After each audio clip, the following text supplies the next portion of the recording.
Welcome back to Hannity as we come to you live. We're in beautiful Charleston, South Carolina, and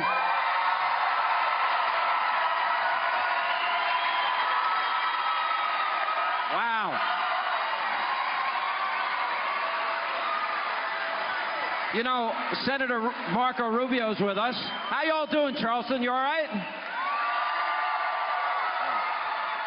You know, I've asked you a couple of times if you know, this gets tiring. You're doing 4, 5, 6, 7 cities a day, interviews in between, meetings in between that.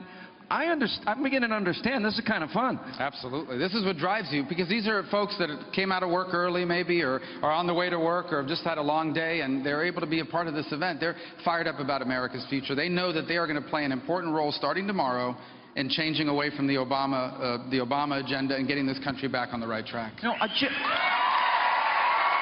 let me ask one question.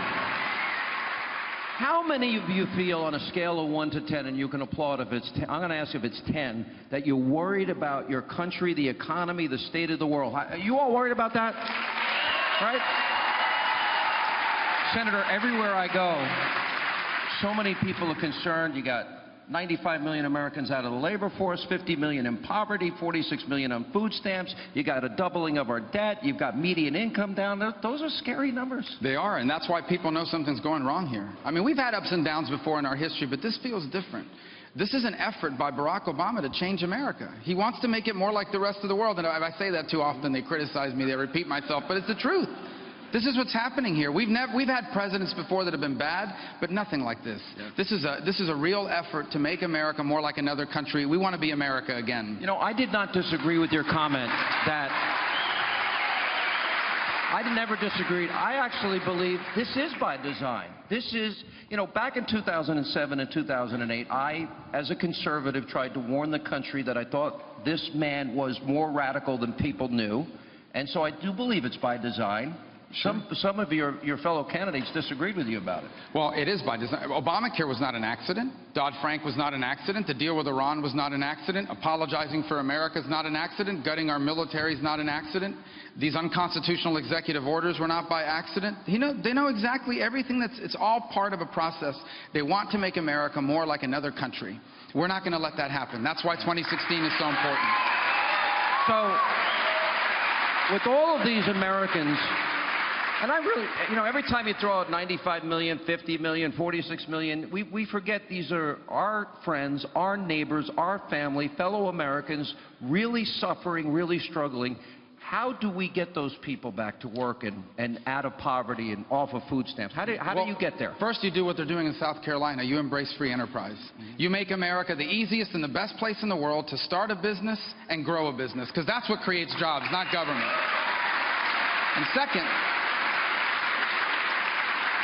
And second is you help people help themselves acquire the skills they need. Look, if you're on food stamps, if you're on public assistance, you should either be working or going to school so you can find a good paying job and not have to rely on the government anymore. And by the way, this is something I say all the time. We need more vocational training in America. We need to teach more of our kids to be welders, pipe fitters, plumbers, airplane mechanics, car technicians. These are good-paying jobs. We stop teaching people how to work with their hands. We have to change that. It was a big part of my life. I spent 10 years in the construction business. I agree wholeheartedly. One of the things I think most people are concerned about, I see a lot of little kids here. Yeah. This president will accumulate more debt than every other president before him combined. How do you pay down $20 trillion in debt, and also when you have $125 trillion in unfunded liabilities? Well, if you look at the driver of it, it's the way Social Security and Medicare are structured for my generation. Now, my mom is on Medicare and Social Security, so I obviously am against anything that's bad for her. Any changes that would be bad for her. I'm older than you. I'm hoping you're not going to take my Social Security money away. But the thing is, we don't want to take it away from anybody. We can leave it the way it is, or even improve it for people that are on it now or are about to retire. But it's going to have to work a little differently for me than it does for my parents and my grandparents, or how it worked for them. And what I mean by that is, instead of retiring at 67, maybe I have to retire at 68. That's not unreasonable to ask of me, 25 years away from retirement, in exchange for bringing our debt under control, leaving it undisturbed for the people that are on it now, and saving it for future generations. Would you means test and raise the eligibility age? Is that something for younger people? Yeah, for people that are 25 years like me. You know, my kids are 50 years away from retirement. Not for people 54 like me, right? No, you'll be fine, Sean. By the way, I look a lot younger, don't you think? Right. No, I think the cutoff is probably 10 years away from retirement or less, and then everyone who's retired now. Why? Because I have 25 years to plan for that. My mom is 85. She can't go back to work. So you can't change it for the people that are on it now or are about to retire. And these changes are not unreasonable.